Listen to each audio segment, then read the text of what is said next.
안녕하십니까. 하이퍼립입니다. 자, 요즘 이제 한창 2024년도 정시 합격자 발표가 진행이 되고 있죠.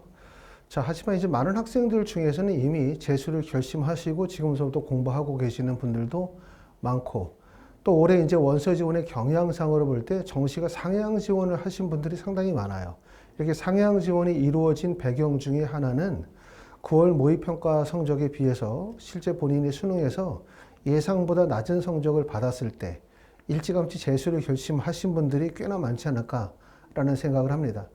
자, 그래서 2024년도 정시에서 발생이 되어진 중앙대 이상의 높은 경쟁률이 2025학년도의 입시의 경쟁률을 끌어올릴 가능성이 상당히 높겠다. 전체적인 수험생은 증가하지 않겠지만 재수생의 비율은 꽤나 증가할 가능성이 높겠다. 아시는 것처럼 2025학년도의 재수생의 비율이 약 35% 정도의 비율인데, 이 35%, 전년도의 비율이 31.13%였잖아요. 그렇죠? 대략적으로 4% 증가한 비율에는 반수생의 증가가 꽤나 많이 포함이 되어져 있다. 이 부분을 우리가 확인하실 수가 있는데, 과연 2025학년도의 재수생의 비율은 어느 정도 될까? 이 부분이 우리가 관건이라고 말씀을 드릴 수가 있어요. 왜냐하면 재수생의 비율이 증가한다는 것은 결국은 수능이 어려워진다는 걸 의미한다는 거고, 수능이 어려워진다는 것은 우리가 예상보다 더 많은 양의 학습 시간이 필요하다는 것을 반증한다라고 말씀을 드릴 수가 있기 때문에, 결국 재수생의 비율이 어느 정도 증가할 것이냐, 이 부분이 2025학년도 입시, 특히 수능을 예상하는데 중요한 지침이 될 거라고 생각합니다. 자, 우리가 2024학년도까지 전체적으로 학생의 수가 어느 정도 되는지를 보시면, 2024학년도에 수능에 응시한 학생의 숫자가 44만 4,870명이었어요. 이 중에 재학생의 비율이 재학생이 28만 7,500명, 그 다음에 졸업생과 재수생의 합천 비율이 15만 7,368명이기 때문에 보시는 것처럼 2022, 23, 24년도로 가면서 재학생의 숫자는 줄고 있고, 특히 이제 올해 2024년도에 재학생의 숫자는 많이 줄었죠. 하지만 전체적으로 졸업생과 재수생의 비율은 꾸준하게 증가하고 있고, 그 중에서도 특히 검정고시 출신자, 고등학교를 자퇴하고 난 후에 검정고시를 통해서 수능에 응시하는 학생들의 비율은 숫자는 꾸준하게 증가하고 있습니다. 2023년도에 전체적으로 검정고시와 졸업생을 포함한 수능 응시생의 숫자가 13만 9,385명으로 31.17%였고요. 그리고 2024년도에는 졸업생과 재수생을 합친 숫자가 15만 7,368명, 비율로는 35.37%이기 때문에 전년도에 비해서 정말 4% 정도의 비율이라고 하면 정말 상상할 수 없을 정도의 파급력을 가지고 있는 엄청난 비율의 증가다. 이렇게 말씀을 드릴 수가 있고, 이렇게 다시 말하면 재수생의 비율이 증가하게 된 원인은 뭐냐? 이렇게 말씀을 드리면, 첫 번째 원인의 증가 이유는 사회적 현상 중에 하나죠. 학생들이 이제 의학 계열에 대한 선호도, 또 상위권 대학에 대한 선호도가 집중되다 보니까 결국 비용을 치르더라도, 시간을 치르더라도 재수를 통해서, 삼수를 통해서 대학을 업그레이드 시키고자 하는 욕구가 큰 거고요. 두 번째는 뭐냐면, 입시의 제도상으로 볼 때 수능이 어려워진다는 것은 그만큼 재수생들에게 유리하다는 판단이 있을 수밖에 없어요. 수능이라는 공부 자체가 반복 학습을 통해서 성취도가 발생이 될 수 있는 시험이다 보니까 이게 또 하나의 이유라고 말씀을 드릴 수가 있고, 그리고 또 하나는 입시의 변화 중에 하나가, 아시는 것처럼 문이과가 통합이 되어지고, 또 자연계 학생들이 문과 쪽으로 교차 지원을 통해서 대학에 합격한 경우에는 적성이나 진로에 관한 문제로 인해서 다시금 이제 수능 시장에 뛰어들어서 다시금 자연계 상위권 학과에 도전하는 경향성이 크다 보니까, 이런 입시의 전반적인 흐름이 2024학년도에서 2025학년도에도 그대로 유지될 가능성이 크기 때문에 결국 재수생의 비율은 더욱더 증가할 가능성이 높다. 이렇게 볼 수가 있습니다.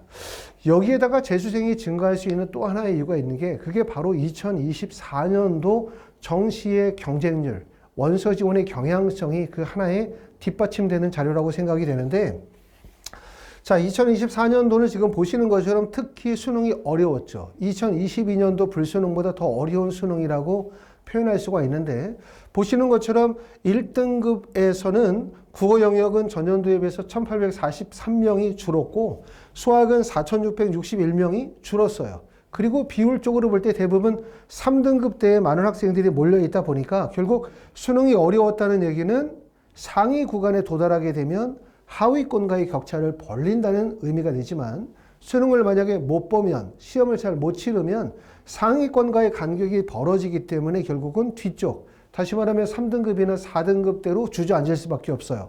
이러다 보니까 이제 학생들이 3등급의 비율이 누적 비율이 국어 같은 경우는 전년도에 비해서 무려 4,406명이 늘었고 수학은 전년도에 비해서 6,819명이 3등급대에 집중이 되어져 있다. 이렇게 되어지면 현실적으로 보면 대부분의 학생들이 원서 지원이 3등급대에 몰려야 되거든요. 그렇죠? 왜?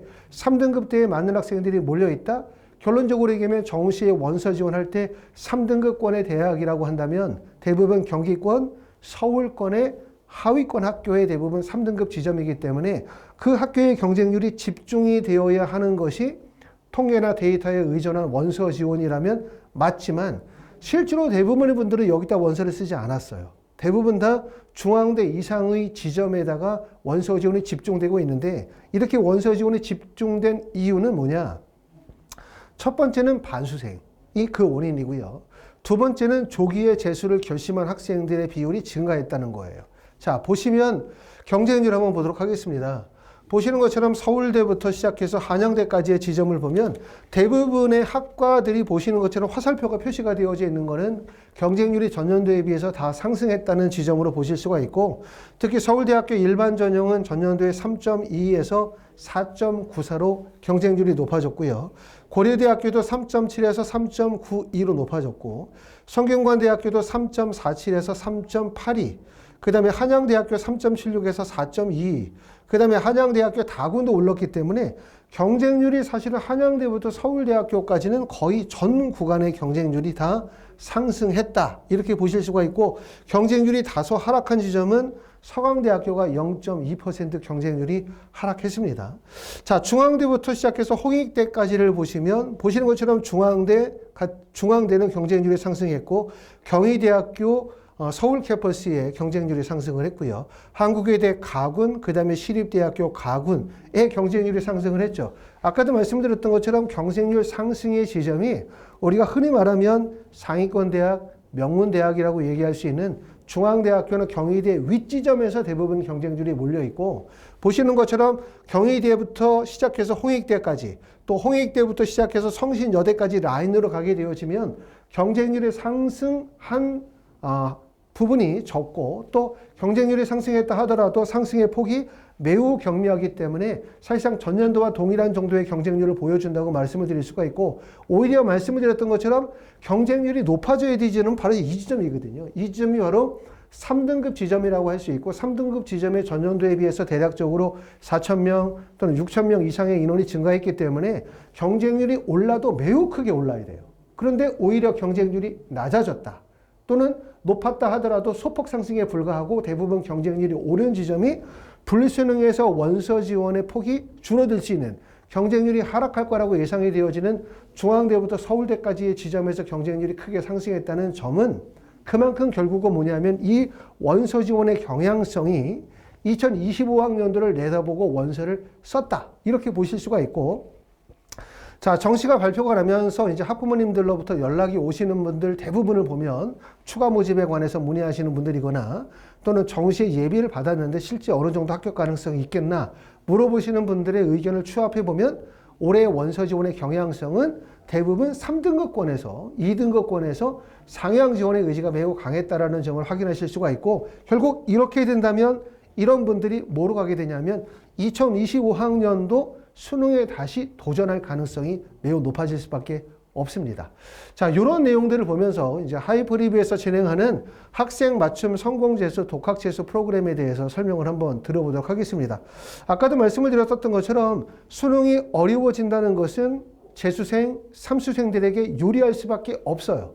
더 많은 양의 학습 시간과 더 많은 양의 학습 기간이 필요로 하기 때문에 양과 기간이 필요로 하기 때문에 고등학교 3학년 내에서 입시를 결론 짓기가 매우 어렵다. 이렇게 말씀을 드릴 수가 있겠죠. 그만큼 그러한 경향성에 맞게끔 재수도 새로운 패러다임에 맞게끔 재수가 진행이 돼야 되죠. 왜냐하면 하나의 학원에서 얽매이는 있는 시스템에서는 본인이 원하는 과목, 원하는 수업, 원하는 양의 학습 목표에 도달하기가 매우 어렵습니다. 하이퍼리뷰에서는 첫 번째는 독학재수 프로그램이 있어요. 자, 하이퍼리뷰가 독학재수를 진행한 지가 벌써 대치동에서 20년 진행을 했고요. 학생 맞춤형 독학재수라고 말씀을 드릴 수가 있습니다.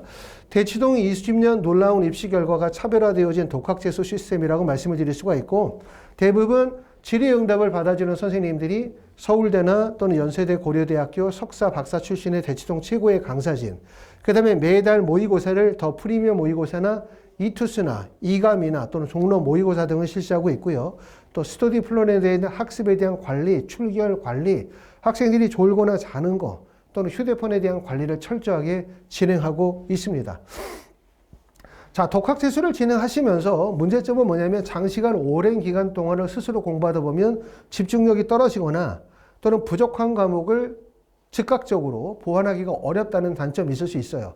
이걸 보완하기 위해서 취약과목 독학재수라는 프로그램이 있습니다. 이건 뭐냐면 독학재수 프로그램 내에서 내가 국어나 수학이나 또는 영어 또는 생명과학이나 지구과학 등의 과목을 선택적으로 1대1 개별 수업이나 클리닉 수업이나 또는 그룹 수업으로 선택해서 수업을 들으시는 거예요. 그러면 하루에 12시간 수업 중에서 하루에 2교시, 3교시 정도의 약간의 수업을 통해서 공부에 대한 집중력을 높일 수 있는 프로그램이라고 말씀을 드릴 수가 있습니다. 자, 그리고 이제 마지막으로는 성공 재수 종합반입니다. 이건 저희 학원에서 이제 오랜 기간 동안 진행했었던 학생 맞춤형 프로그램인데 전 과목 수업을 진행하죠.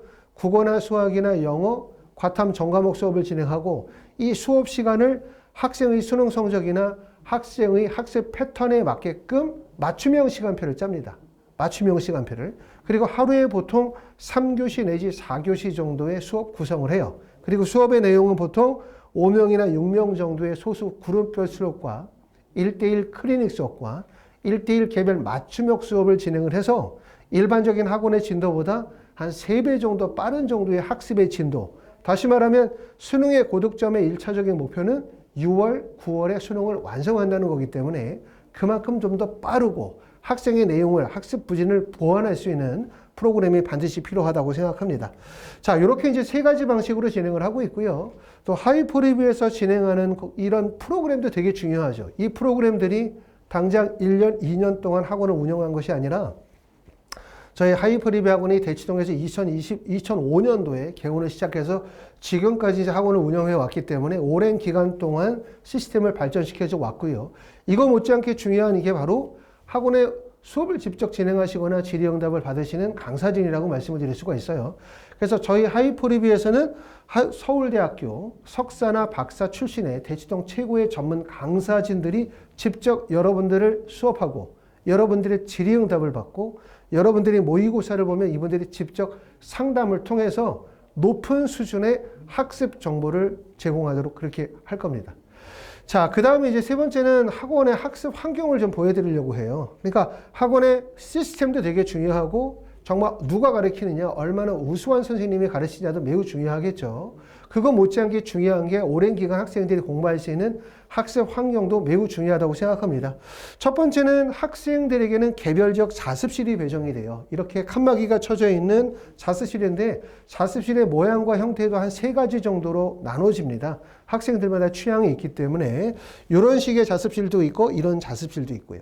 또 자습실뿐만 아니라 학생들이 밖에 나와서 공부할 수 있는 기간, 자습실에서만 공부하다 보면 집중력이 떨어져 있기 때문에 이렇게 밖에 나와서 서서 공부할 수 있는 스탠딩 책상도 있고요. 그 다음에 약간 오픈형 카페식 책상들도 구성이 되어져 있어요. 그렇기 때문에 한 정생수에 계속 공부하는 게 집중력이 떨어지거나 또는 뭐 허리가 좀 아프신 분들도 있고요. 이런 학생들은 이런 다양한 학습 공간을 이용하실 수가 있고, 또한 학원에서는 이렇게 학습만 진행하는 것이 아니라 모의고사를 본다든가 아니면 오전에 모의고사를 본다든가 또는 질의응답을 받는다든가 아니면 수업을 진행할 수도 있습니다. 그렇기 때문에 이렇게 또 4층에는 대강의실, 조금 작은 강의실도 구성이 되어져 있고 또 학생들이 공부할 수 있는 여러 가지의 환경들을 잘 구성하고 있습니다.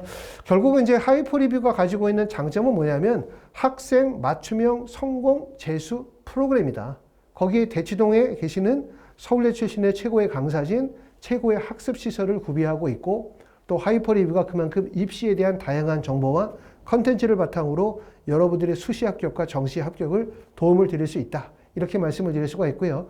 앞에서도 말씀을 드렸었던 것처럼 2025년도에는 재수생들이 더 많이 증가할 가능성이 높고 수능이 어려워질 가능성이 있습니다. 이런 점들을 우리가 주목하실 필요가 있고요. 하이퍼리뷰에서는 작년도 2023년도에 3학년도에 의학기월의 합격생 97명을 달성을 했고요. 의대가 49명, 치대가 13명, 약대가 26명, 한의대 5명, 수의대 4명을 합격을 시켰습니다. 이것뿐만 아니라 서울대나 연세대, 고려대, 서울 주요 대학들까지 하면 상당히 좋은 입시의 결과를 가지고 있고 이 입시의 결과가 여러분의 입시의 결과가 될 수 있도록 하기 위해서 열심히 잘 지도하도록 하겠습니다. 자, 하이퍼 리뷰에는 끝으로 말씀드리면 이런 학생들이 잘 맞는다 이렇게 말씀을 드릴 수가 있어요. 어떤 학생들이냐면 첫 번째는 집단식 획일화되어진 대형 재수학원이 잘 안 맞는 분들. 그 다음에 두 번째는 학습의 기초가 좀 부족하신 분들, 올바른 학습 습관에 대한 지도가 필요하신 분들, 또는 의학기회를 목표로 삼고 계시는 분들이거나 또는 검정고시 출신자 이런 분들에게 조금 더 맞춤형 수업을 제공하고 맞춤형 관리를 진행하기 때문에 좀 더 효과적인 성공 재수를 보장할 수 있다고 말씀을 드릴 수가 있고 자, 하이퍼립에서는 2월 13일 날 성공 재수반을 개강을 합니다. 그러기 위해서 지금 사전 예약을 받고 있고요. 물론 1월 2일에 개강을 하신 분들은 현재 학원에서 열심히 공부를 하고 있습니다. 자, 그래서 이제 2월 13일서부터 내가 입학을 희망하시는 분들은 미리 연락 주시고 학원에 오셔서 테스트도 보시고 그러고 난 다음에 2월 13일서부터 우리가 2023학년도 성공 재수를 위해서 열심히 준비하시면 좋을 것 같습니다. 자, 여기까지 하이퍼립이었습니다. 감사합니다.